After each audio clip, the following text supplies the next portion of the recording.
बिस्मिल्लाहिर्रहमानिर्रहीम। अस्सलामु अलैकुम रहमतुल्लाहि व बरकातुहू। लाखों करोड़ों दरूदो सलाम नबी करीम सल्लल्लाहु अलैहि वसल्लम पर और आपकी आल पर। आज बेटा हमारा टॉपिक है रन टेस्ट। बड़ा इम्पोर्टेंट टॉपिक है क्योंकि अक्सर इस टॉपिक से रिलेटेड पेपर में क्वेश्चन आता है। सबसे पहले हमने इसका जो बेसिक कॉन्सेप्ट है वो क्लियर करना है, फिर हम इसके टेस्टिंग प्रोसीजर पे बात करेंगे और फिर उस टेस्टिंग प्रोसीजर को यूज़ करते हुए डिफरेंट टाइप्स के न्यूमेरिकल सॉल्व करेंगे।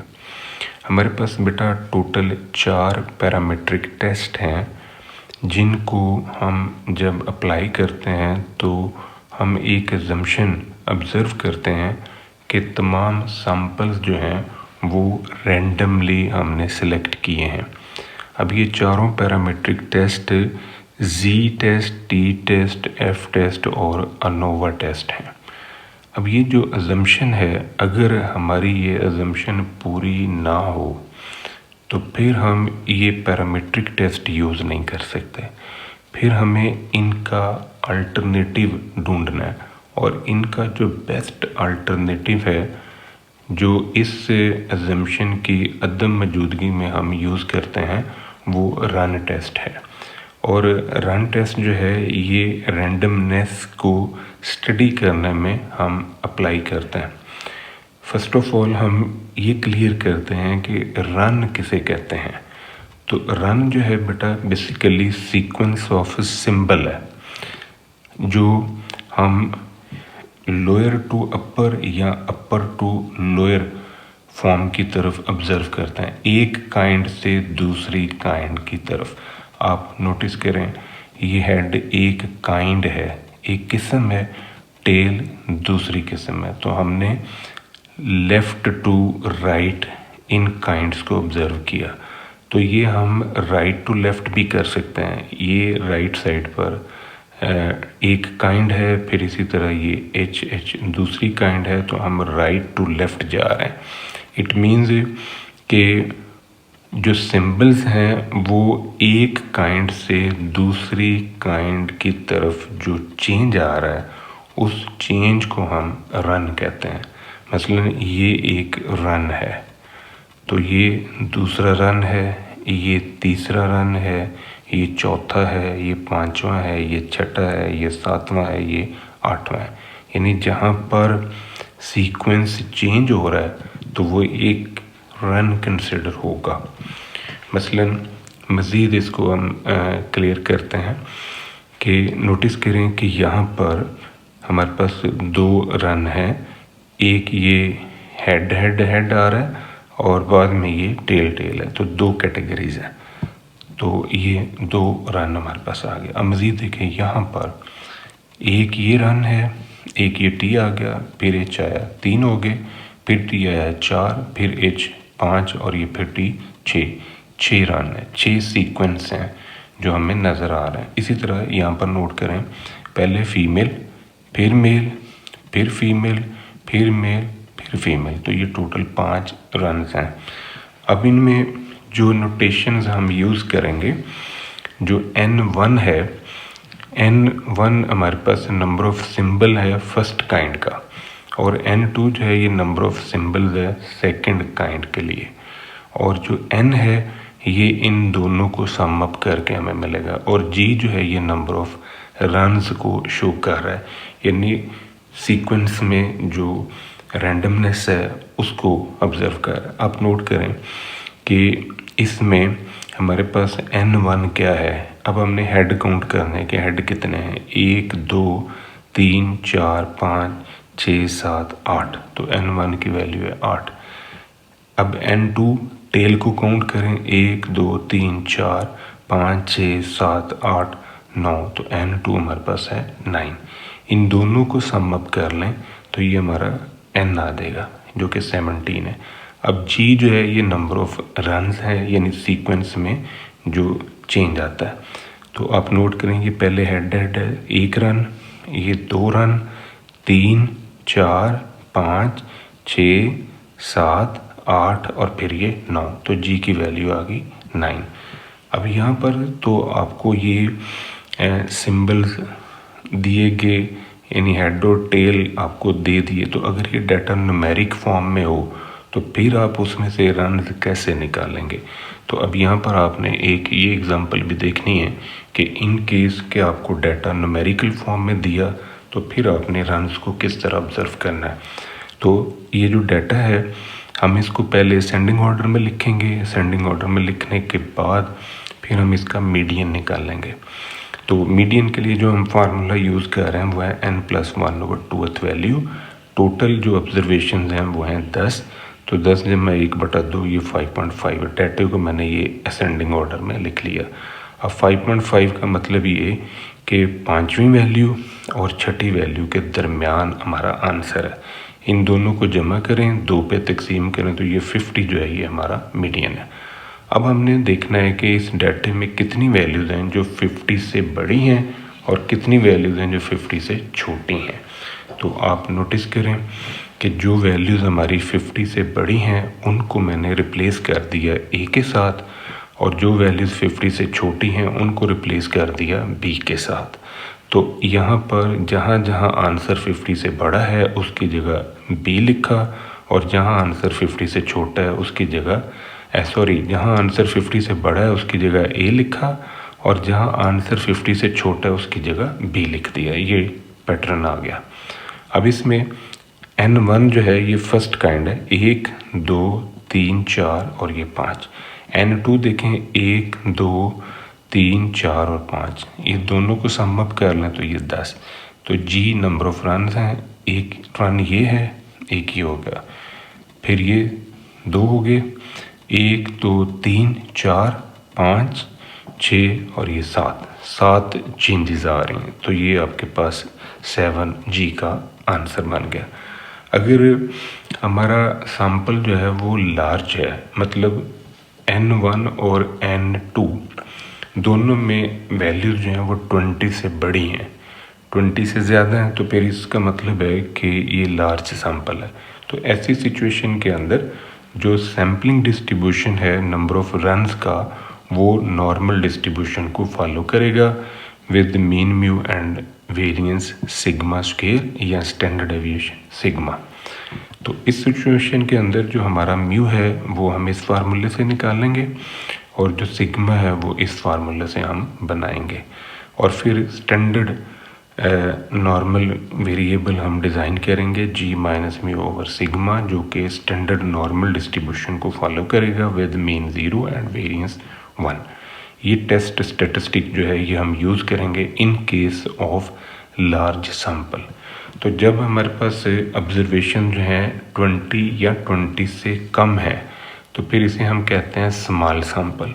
तो स्मॉल सैंपल की सूरत में हम लोग जो टेस्टिंग प्रोसीजर अडॉप्ट करेंगे, नल और अल्टरनेटिव हाइपोथेसिस की सूरत में नल में आएगा कि sequence of both kind is random और sequence of both kind is not random. Alpha की वैल्यू हर क्वेश्चन में दी जाएगी, नहीं दी जाती तो आप 5% खुद से यूज़ कर सकते हैं। ये डिग्री ऑफ डाउट है। अल्फ़ा को हम probability of committing type 1 error भी कहते हैं। टेस्ट स्टेटिस्टिक हम यूज़ करेंगे number of runs. Critical reason में हमने ये 2 वैल्यूज़ लेनी है। ये दोनों वैल्यूज़ रन टेस्ट के जो टेबल हैं उसमें से हम लेंगे, और फिर हम कंपेयर करेंगे कि हमारा ये जो जी का आंसर है ये क्या CR में गिरता है या AR में गिरता है। अगर ये आंसर हमारा CR में आया तो हम अपने नल हाइपोथेसिस को रिजेक्ट कर देंगे, और अगर ये आंसर हमारा AR में गिरा तो फिर हम नल हाइपोथेसिस को एक्सेप्ट कर लेंगे। अब इससे रिलेटेड हम डिफरेंट न्यूमेरिकल सॉल्व करते हैं। हमारा जो पहला क्वेश्चन है ये स्मॉल सैंपल पर बेस करता है। एक सिक्का है जिसको हमने 20 टाइम टॉस किया और उसके ऊपर जो हेड और टेल है उनका सीक्वेंस ये मिल गया। हमने रन टेस्ट को यूज़ करते हुए चेक करना है कि क्या ये सिक्का जो है ये अनबाइस्ड है। अगर सिक्का अनबाइस्ड है तो फिर उसके ऊपर डेफिनेटली हेड और टेल का जो पैटर्न है वो रैंडम होगा।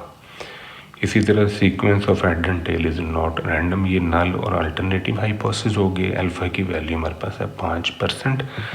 तो टेस्ट स्टैटिस्टिक है नंबर ऑफ रन्स जी। अब जो डाटा हमें दिया गया है उसमें नोट करें कि एच कितने हैं। तो एच की जो वैल्यूज़ हैं 1 2 3 4 5 6 7 8 9 10 11। एन वन जो है ये 12 बनते हैं। 1 2 3 4 5 6 7 8 9 10 11 12। इसी तरह N2 जो है 1 2 3 4 5 6 7 8। N2 8, N1 12। इन दोनों को जमा करें तो 20।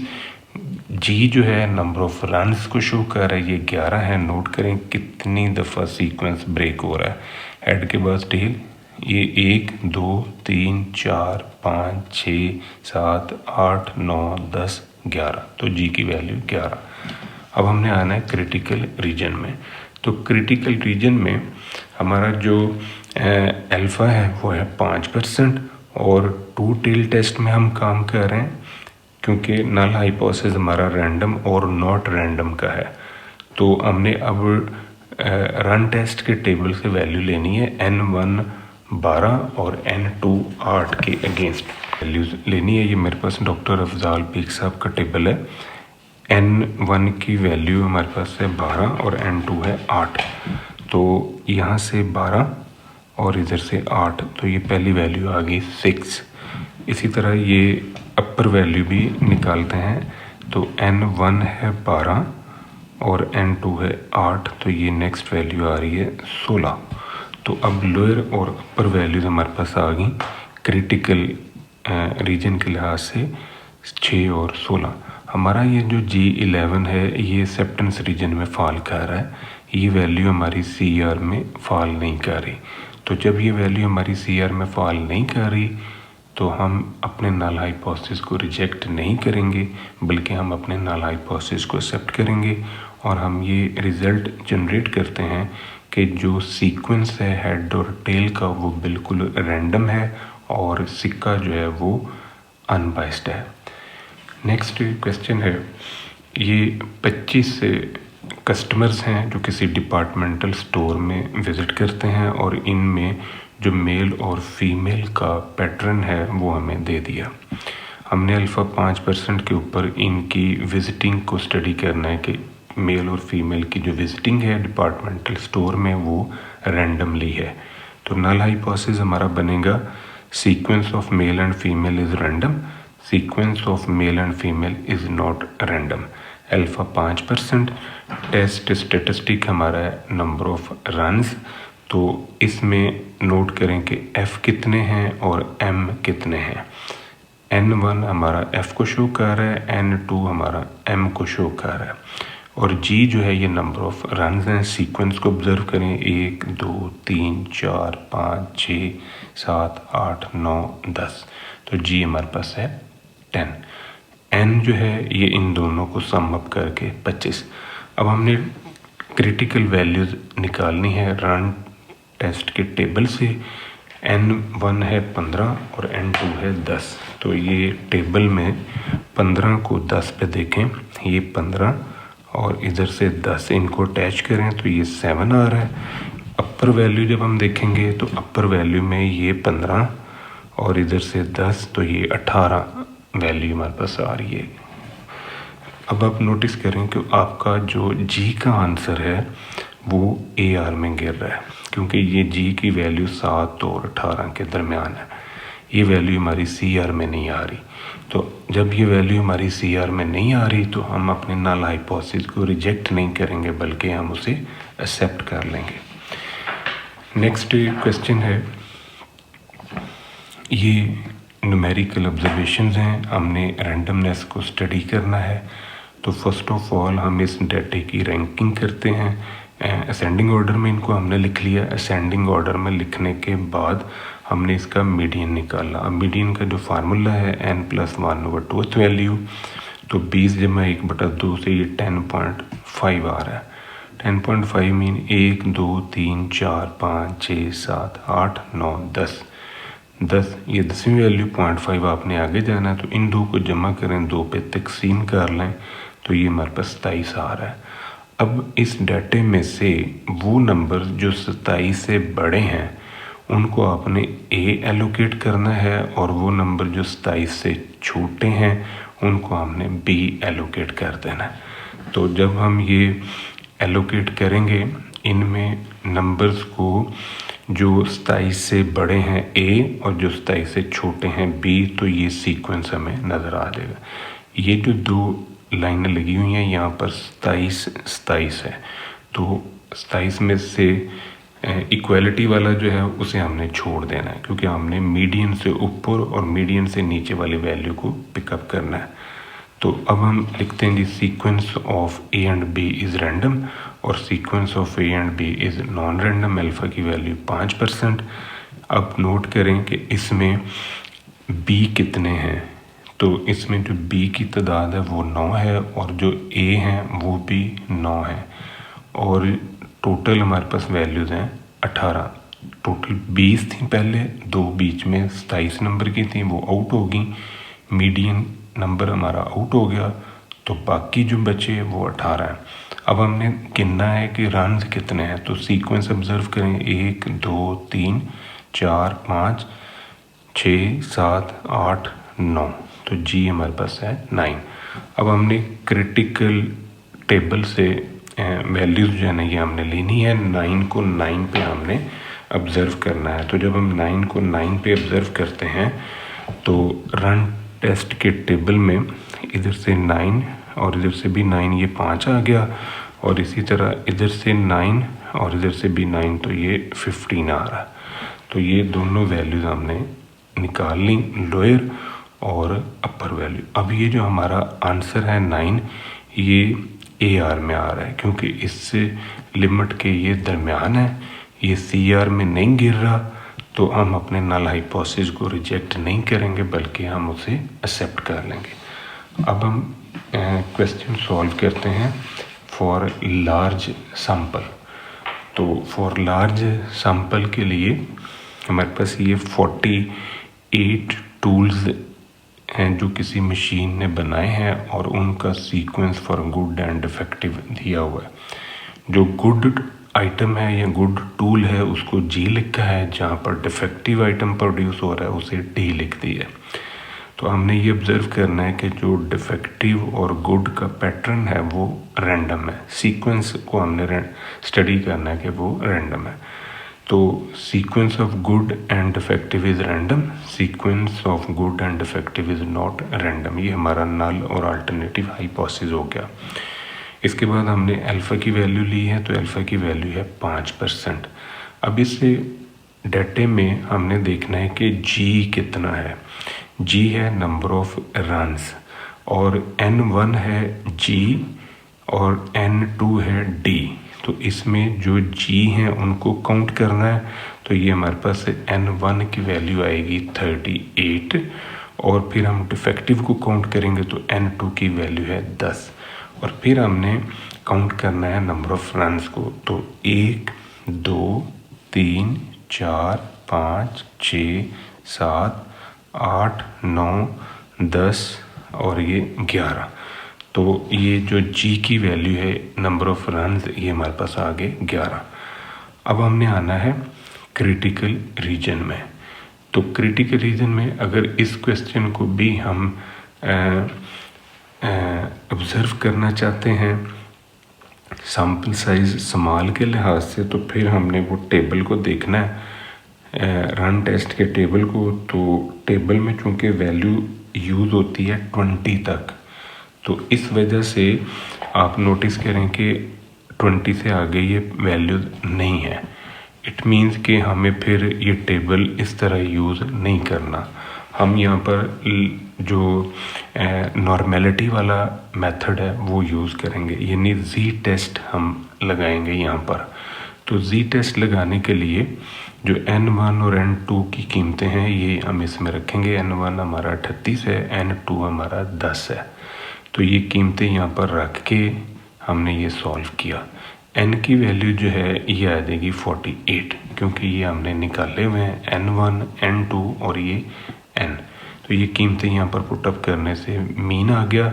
इस फार्मूले में कीमतें रखने से ये स्टैंडर्ड डेविएशन आ गया। इन दोनों को यहाँ पर पुटअप करना है और जी नंबर ऑफ़ रन्स हैं, नंबर ऑफ़ रन्स की तादाद हमारे पास है 11, जी की वैल्यू 11 है।